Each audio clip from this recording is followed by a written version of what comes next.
সম্পর্কে। আল্লাহ রাব্বুল ইজ্জত সুদ সম্পর্কে কি বর্ণনা করেছেন সেই সম্পর্কে আজকে আমরা কিছু আলোচনা করব। আল্লাহ রাব্বুল ইজ্জত আমাদের সকলকে আজকে আলোচনা শোনার, বোঝার এবং সে অনুযায়ী আমল করার তৌফিক দান করুন বলে আমিন।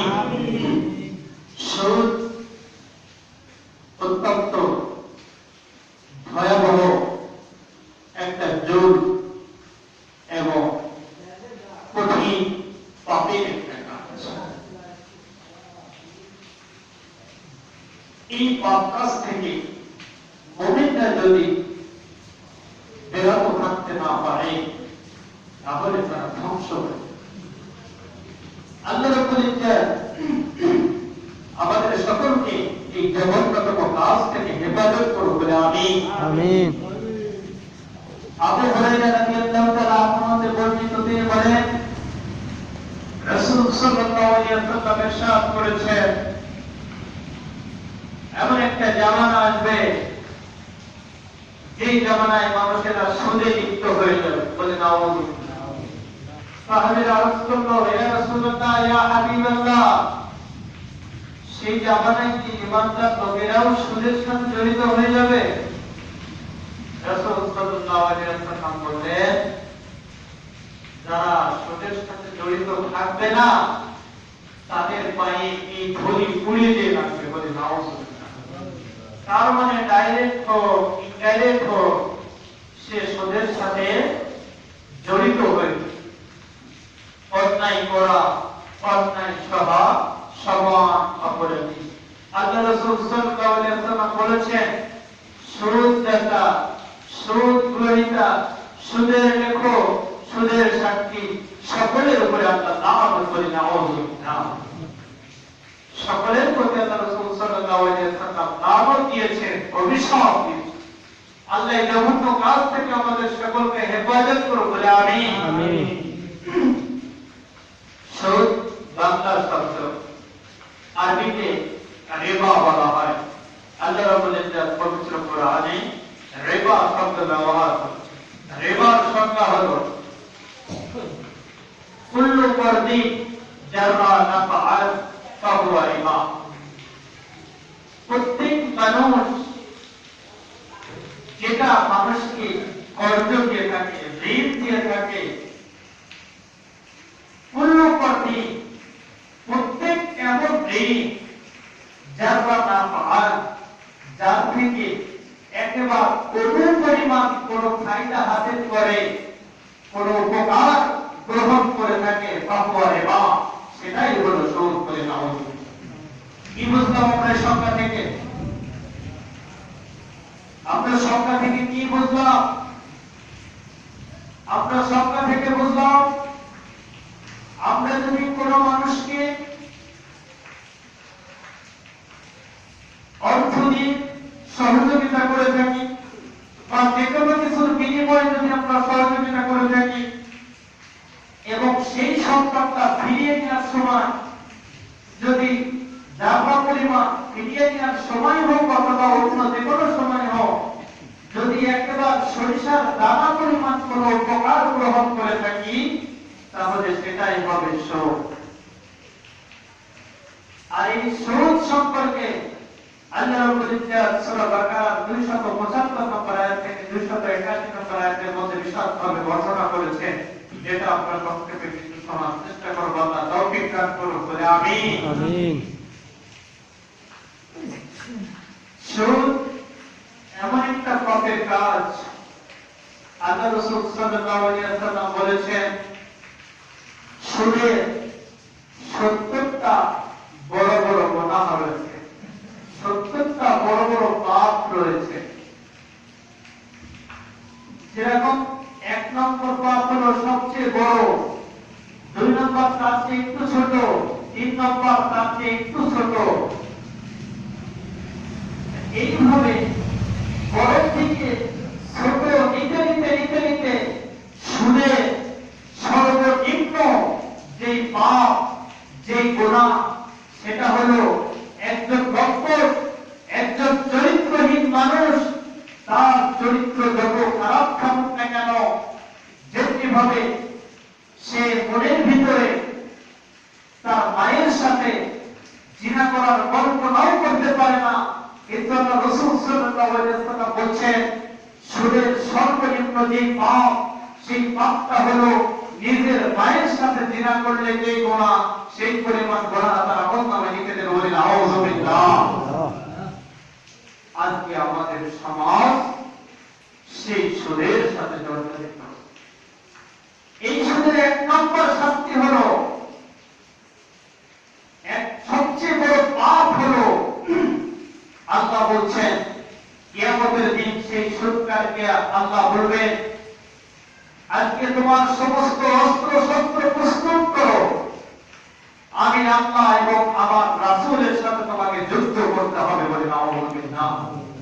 কিয়ামতের দিন আপনার আমার যখন মৃত্যু হয়ে যাবে, দুনিয়ায় আমাদের কিছু করার নাই, তারপরেও আমরা অনেক কিছুর কারণে অনেক বড়াই করি, কিন্তু যখন মৃত্যু হয়ে যাবে, কিয়ামতের ময়দানে আল্লাহ যদি আমাকে আপনাকে বলে, আজকে তুমি তোমার অস্ত্র শস্ত্র নিয়ে প্রস্তুত থাকো, আমি আল্লাহ আমার সাথে যুদ্ধ করতে হবে। কত বড় কথা!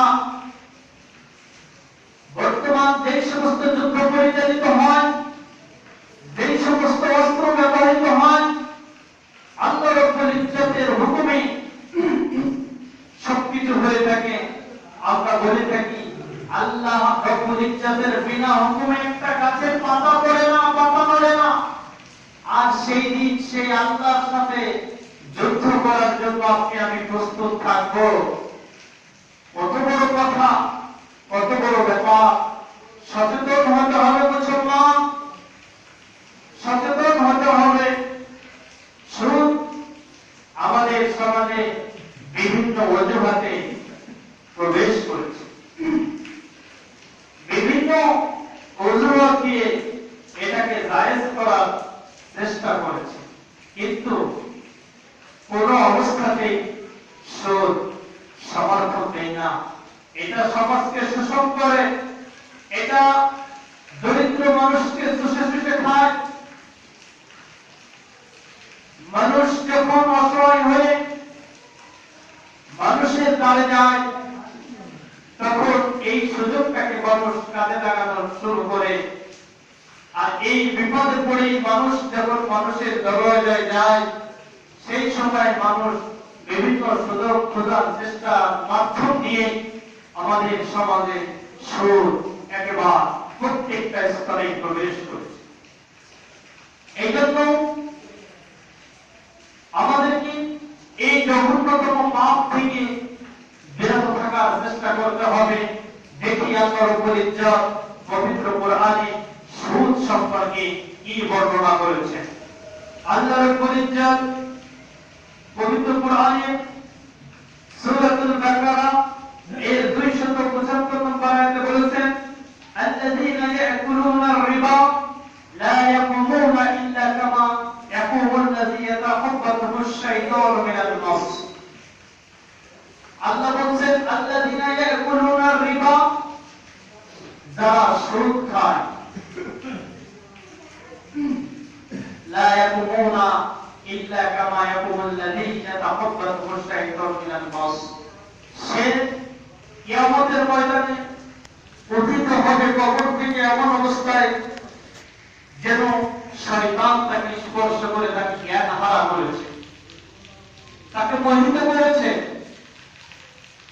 আজকে আমরা দেখতে পাই, জিন শয়তানের যে সমস্ত আসর মানুষের উপরে লেগে যায়, তখন মানুষ জ্ঞান হারা হয়ে যায়, এলোমেলো ভাবে চলতে থাকে, এলোমেলো ভাবে কথা বলতে থাকে। একজন সেন্সলেস মানুষ, একজন পাগল মানুষ যেভাবে বিভ্রান্ত হয়ে ঘুরে বেড়াতে থাকে, পথ হারা হয়ে বিভিন্ন পথে চলতে থাকে। আল্লাহ রাব্বুল ইজ্জত এখানে সেটাই বলছেন যে কিয়ামতের দিন সমস্ত কবর থেকে সমস্ত সুদখোরেরা ঠিক সেই পাগলের মতো যেভাবে আমাদের সমাজের মানুষকে যখন আমরা দেখতে পাই যে জিনের আসর যখন তার উপরে লাগে, এই জিনের আসর লাগার পরে সে তেমনি ভাবে বিভ্রান্ত হয়ে যায়,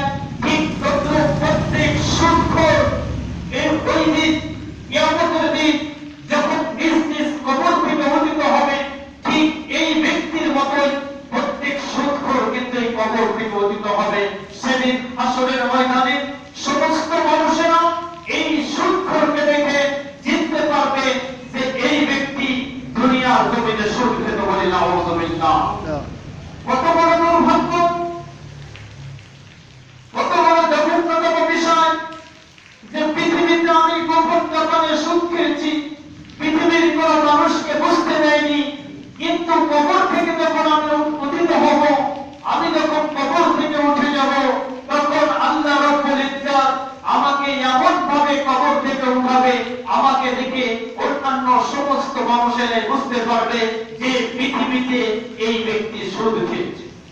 এখানে শেষ নয়, ইবনে আব্বাস রাদিয়াল্লাহু তাআলা আনহু একটি হাদিস বলছেন, ইবনে আব্বাস থেকে বর্ণিত, রাসূল সাল্লাল্লাহু আলাইহি ওয়াসাল্লাম বলেছেন যে প্রত্যেক সুদখোর যেমনি ভাবে জেলখানায় একজন হাজতি কয়েদিকে মারার কেসের আসামি যেভাবে রাখা হয়, তার দুই পায়ে বেড়ি পড়ানো থাকে সবসময়।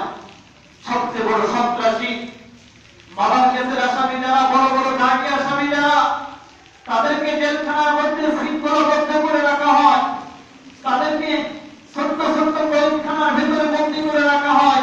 তারপরেও তাদের দুই পায়ে কিন্তু বেড়ি পড়ানো থাকে, শিকল পড়ানো থাকে।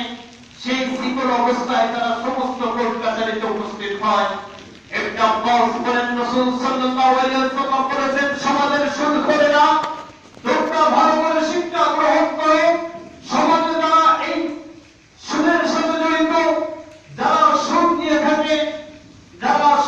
থাকে, এই শ্রেণীর মানুষগুলো কিয়ামতের ময়দানে যখন কবর থেকে উত্থিত হবে, তখন প্রত্যেক মানুষের পায়ে এইভাবে বেড়ি পড়ানো থাকবে বলে নাউযুবিল্লাহ।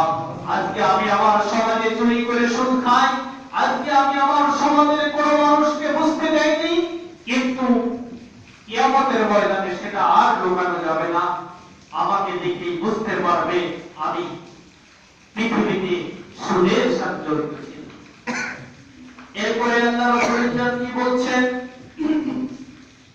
যালিকা বিআন্নাহুম ক্বালু ইন্নামাল বাইউ মিসলুর রিবা।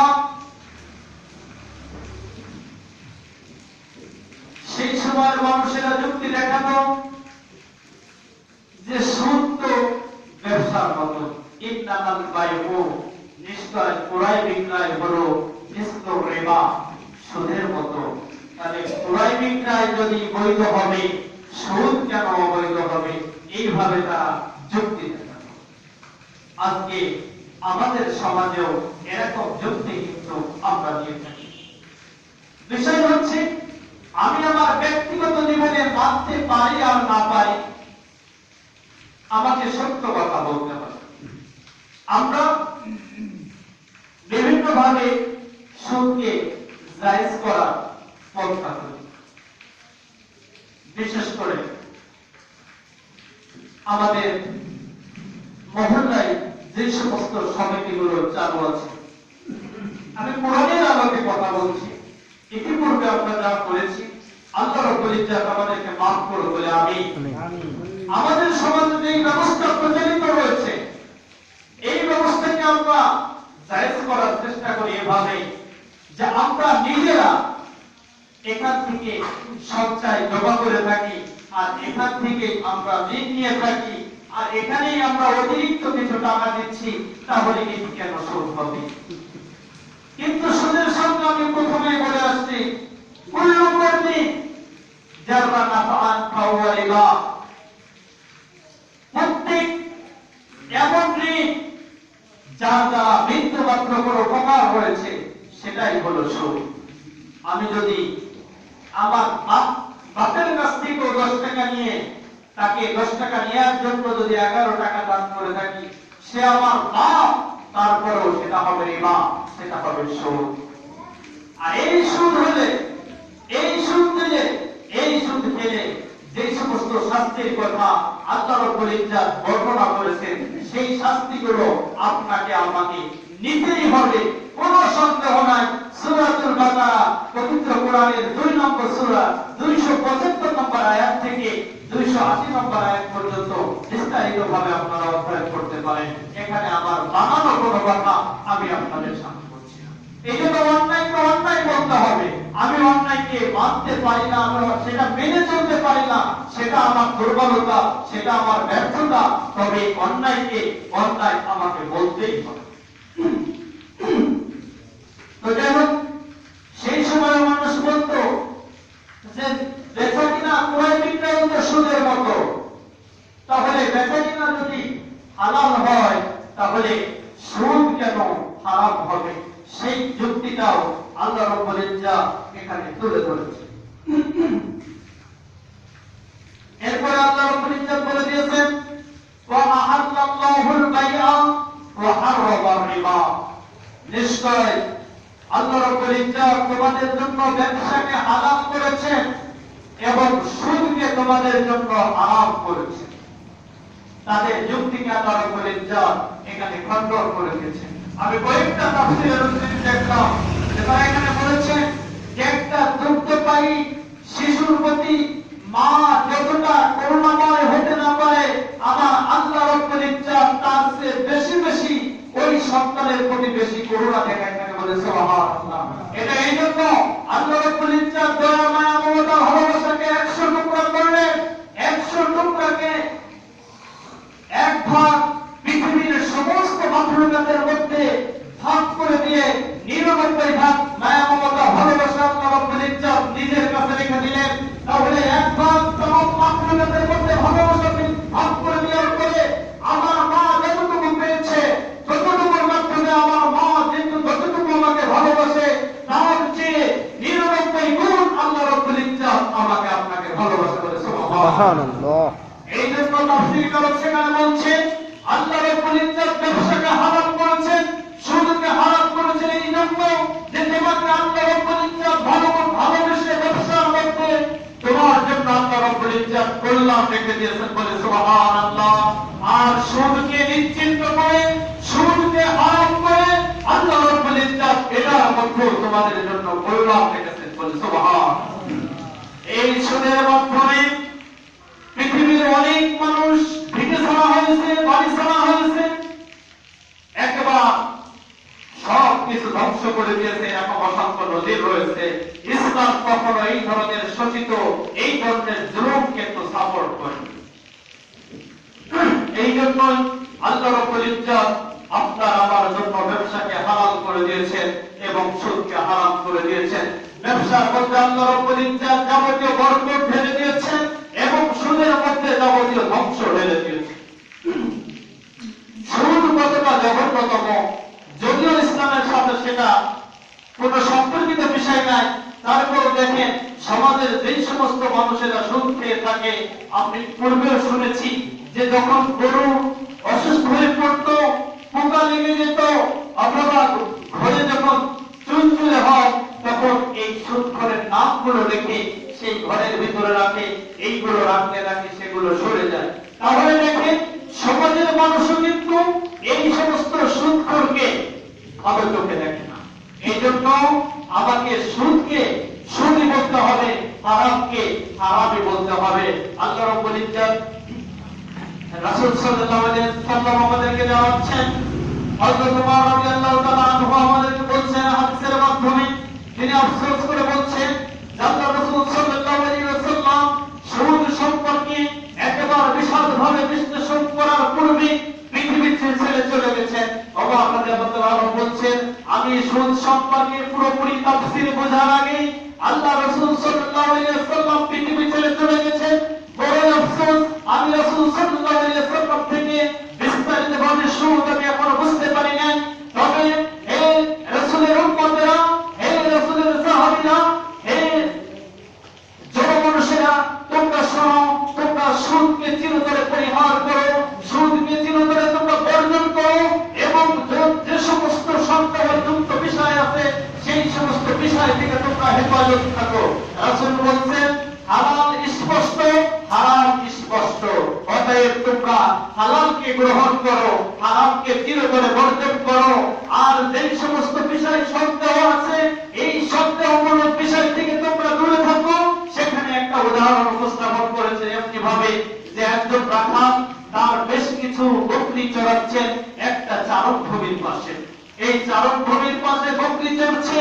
এই বকরি চড়তে চড়তে আশেপাশের ঘাস খেতে খেতে এক সময় এই বকরিগুলো মনের ভুলে হোক বা ইচ্ছায় হোক অনিচ্ছায় হোক ওই চারণ ভূমির মধ্যে প্রবেশ করতে পারে।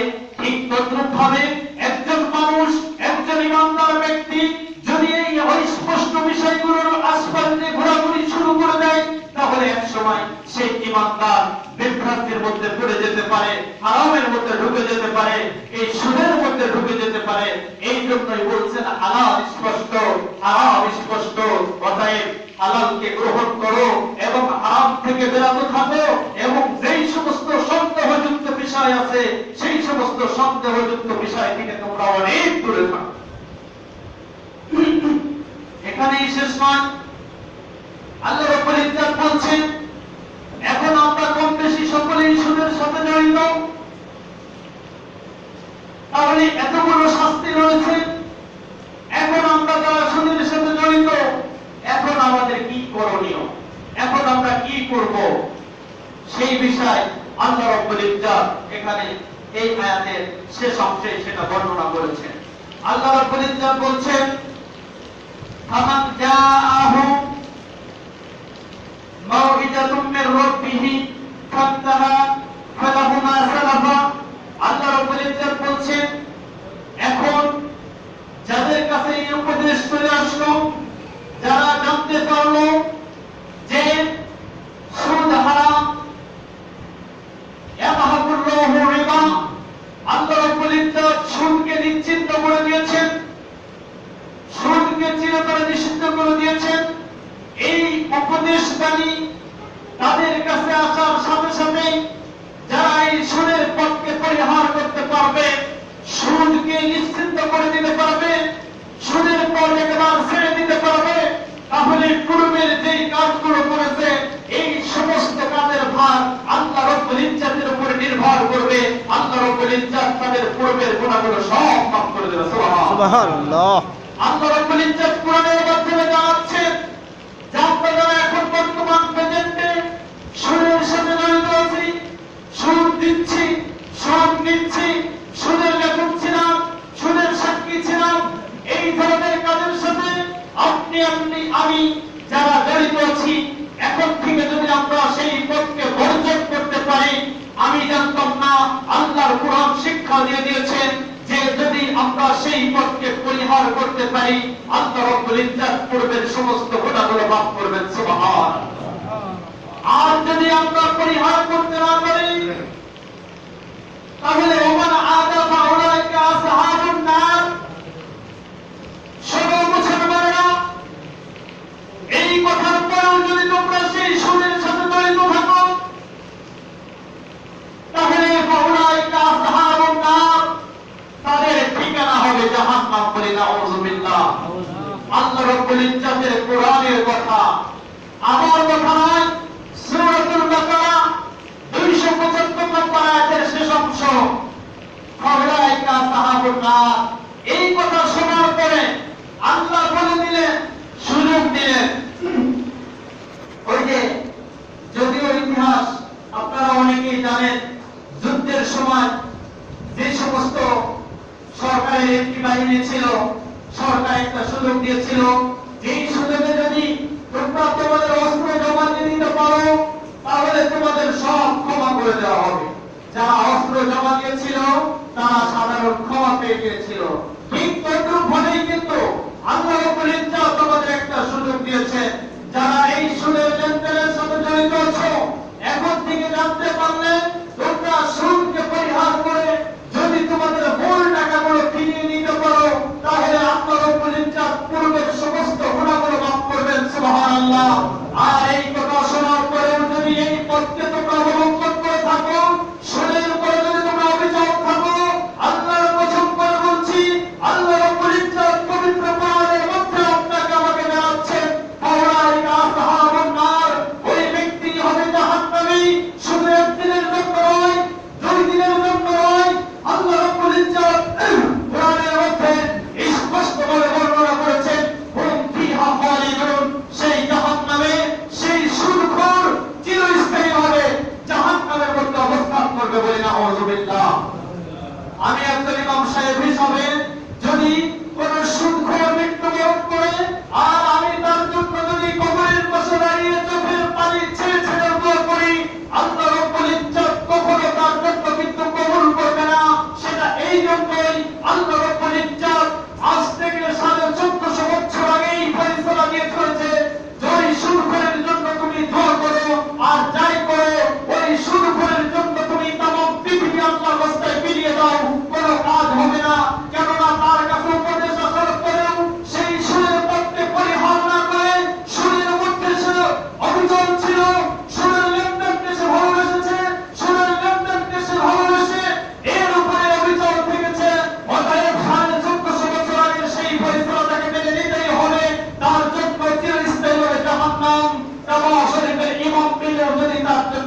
করে, তাহলে সেটা তার জন্য কবুল হবে না।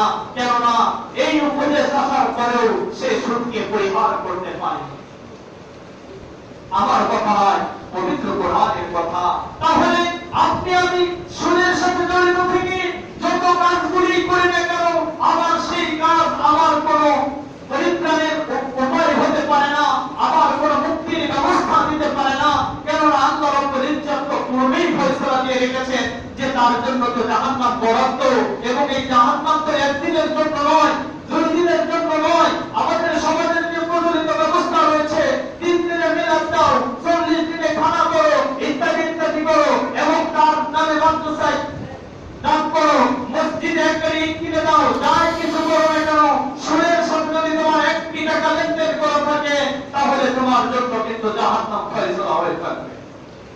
আমাদের সমাজে প্রচলিত এই জমি বন্ধকের ব্যবস্থা রয়েছে। আমি এটার উপরে কয়েকজন বিশিষ্ট ওলামাদের মতামত দেখেছি। সমস্ত ওলামায়ে কেরাম একমত, আমাদের সমাজের যে বন্ধকি ব্যবস্থা রয়েছে, ওই যে টাকার বিনিময়ে ধান নিয়ে, আমি এই কথা বলছি না, ওটা তো বাদই। কুল্লু কর্মী জাবরানা আনফাওয়ালিমা, এমন কোন ঋণ তুমি যদি কাউকে দাও যার বিনিময়ে তুমি সামান্যতম উপকার গ্রহণ করে থাকো, সেটাই হলো সুদ। অতএব আমি টাকার বিনিময়ে ধান নেওয়া সেই সম্পর্কে বলছি না, বরং বলছি টাকার বিনিময়ে জমি নেওয়া, টাকার বিনিময়ে ধান নেওয়া, সেটাতে স্পষ্ট সুদ, এতে কোনো সন্দেহ নাই। কিন্তু জমি বন্ধকের যে ব্যাপারটা আছে, সমস্ত ওলামায়ে একমত যে এটাও একটা সুদ। কেননা আমি যখন একজনের কাছে 50,000 টাকা দিয়ে একটা জমি বন্ধক নিচ্ছি, আমাদের সমাজের প্রচলিত ব্যবস্থা আমি বলছি, তখন এই টাকাটা আমি তাকে দিলাম, বিনিময়ে আমি তার কাছ থেকে 1 বিঘা জমি নিলাম, এই জমিতে ফসল করছি, এই ফসলটা আমার উপকার দিচ্ছে, আমি সেটা ভোগ করছি, ওটাই এটা যে সুদ, এতে কোনো সন্দেহ নেই, এটাও সুদ। এখন বলতে পারেন, তাহলে যদি সমস্ত সুদের পর আমাকে পরিহার করতে হয়, তাহলে আমি বিপদে পড়লে কিভাবে চলবো? আমাদের কিছু গুণ খারাপ আছে। যে গুণ খারাপ গুলো হলো, আমরা যখন লেনদেন করি, লেনদেনের সময় আমার ভিতরে একটা গোপনীয়তা কাজ করে, সুযোগ পাইলেই টাকাটা মেরে দেওয়ার চেষ্টা করবো। এটা হলো আমাদের একটা চিন্তা ভাবনা। একটা মানুষ, এই যে মরহুম আব্দুল সত্তার ব্যাপারে ইন্তেকাল করেছে, কত মানুষ মনের মধ্যে কাজ এনে ফেলেছে, যেটা আমার এই করে টাকা দিচ্ছি, দিবানে করতে করতে করতে যদি বেশ কিছু বছর পার হয়ে যায়, তাহলে তো আমি পরিত্রাণ পেয়ে গেলাম। আব্দুল সত্তারের হাত থেকে পরিত্রাণ পেলে, আব্দুল সত্তারের পরিবারের হাত থেকে পরিত্রাণ পেলে, হাজার হাজার টাকা নয়, আমি পৃথিবীতে আমার জীবনটা পরিচালনার ক্ষেত্রে যদি কারোর কাছ থেকে 1 টাকা ফাঁকি নিয়ে যায়, এটা হলো মানুষের হক।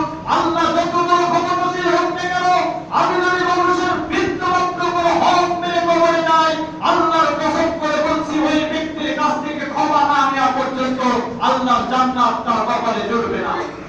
এই জন্য বলছি, আমাদের সমাজের যে প্রচলিত ব্যবস্থা, আমি জমি থেকে উপকার গ্রহণ করছি, অতএব এটা সুদ, এতে কোনো সন্দেহ নাই। তাহলে এখন আমরা অনেক সময় বিপদে পড়ি, আমাদের সেই গুণের কারণে ফেরত না দেওয়া এই গোপনীয় শর্তে মানুষ আমাদেরকে কর্জ দিতে চায় না, ঋণ দিতে চায় না।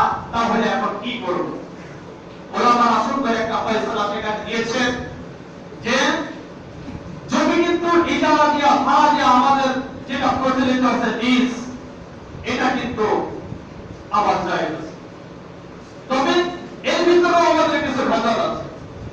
লিজের ভাড়া যেটা নির্ধারণ হয়ে থাকে, জমির ফসল হলেও দেওয়া লাগবে, না হলেও দেওয়া লাগবে, এটা আবার একটা কিন্তু জোর। এই ধরনের জোর চলবে না। যে বছর আমাদের ক্ষতি হয়ে যাবে, সেই বছর আপনার ভাড়াকে একটু ছাড় দিতে হবে। তো যাই হোক, এই ইজারা পদ্ধতি এটা ইসলামে জায়েজ রয়েছে। সেই আলোকে ওলামারা একটা সুযোগ বের করে দিয়েছেন যে একজন দোকানদার, ব্যবসায়ী খজরা বাজারে একটা দোকান নেবে, নিয়ে ব্যবসা করবে। এই ব্যবসা করতে গেলে তাকে যেরকম অ্যাডভান্স কিছু টাকা জমা দিতে হয়, ঠিক সেইভাবে আমি একজন বিপদে পড়ে গেছি, একজনের কাছে 50,000 টাকা চাইলে সে আমাকে দেবে না। অতএব কোনো কিছুর জামিন থাকা লাগবে, তো বিনিময়ে আমি তার কাছে 1 বিঘা জমি রাখলাম, যে আমি যদি টাকা ফেরত দিতে অস্বীকার করি তখন সে এই জমিটা হয় অন্য জায়গায় বন্ধক রাখুক কি বিক্রি করুক করে আমার টাকাটা ফেরত দেবে। এইভাবে আমরা একটা লেনদেন করব যে 50,000 টাকা আমি নিলাম, বিনিময়ে 1 বিঘা জমি তার কাছেও আমি রাখলাম, কিন্তু এই দুইজনের মাঝে চুক্তি হবে যে আমি তোমার এই জমিটা ভাড়া দিলাম, ওই দোকানের মতো অ্যাডভান্স আমি তোমাকে 50,000 টাকা দিলাম, এই 50,000 টাকা নিয়ে যে উপকার গ্রহণ করবে আর বিনিময়ে জমিটা আমার কাছে দিল, এই জমি যদি আমি করে পেতে চাই তাহলে তার সাথে আমার চুক্তি থাকতে হবে যে বছরে যেহেতু আমি তোমাকে অ্যাডভান্স দিলাম সেহেতু সেও আমাকে একটু সুযোগ দেবে, এই সুযোগটা কাজে লাগায় বাৎসরিক একটা ভাড়া নির্ধারণ করতে হবে। সেই ভাড়া নির্ধারণ করে এই ভাড়া নির্ধারণের পরিপ্রেক্ষিতে ওই জমিটা আবাদ করে খাওয়া আপনার আমার জন্য বৈধ হবে। অন্যথায় কোনো অবস্থাতেই কিন্তু সেটা আপনার আমার জন্য বৈধ হবে না। এখন এই যে আমি চুক্তি করলাম বাৎসরিক তোমাকে এত টাকা দেব, এই টাকাটা বছর পার হলে আমি তাকে দিয়ে দিতে পারি, অথবা এইভাবে চুক্তি করতে পারি যে তুমি যখন আমার টাকাটা ফেরত দিবা তখন যে কয় বছর আমার অধীনে থাকে সেই কয় বছরে হিসাব করে আমার ওই টাকা থেকে তুমি বাদ দিয়ে বাকি টাকাটা আমাকে ফেরত দিবা। এইভাবে ওলামায়ে মাসায়েখরা একটা ফয়সালা দিয়েছেন। আল্লাহ রাব্বুল ইজ্জত আমরা যারা এই পথে আছি আজকে জানতে পারলাম, বুঝতে পারলাম, আল্লাহর কসম এই সুরের সাথে জড়িত থাকলে আল্লাহর জান্নাতে যেতে পারবেন না, চিরস্থায়ীভাবে জাহান্নামে থাকতে হবে। এরপরে আরো কি বর্ণনা করেছেন সেটা পরবর্তী জমায় হবে। তো ইনশাআল্লাহ আমরা চেষ্টা করব যেন আমরা এই জঘন্যতম পাপ থেকে বিরত থাকতে পারি। আল্লাহ রাব্বুল ইজ্জত আমাদের সকলকে তৌফিক দান করুন। আমিন।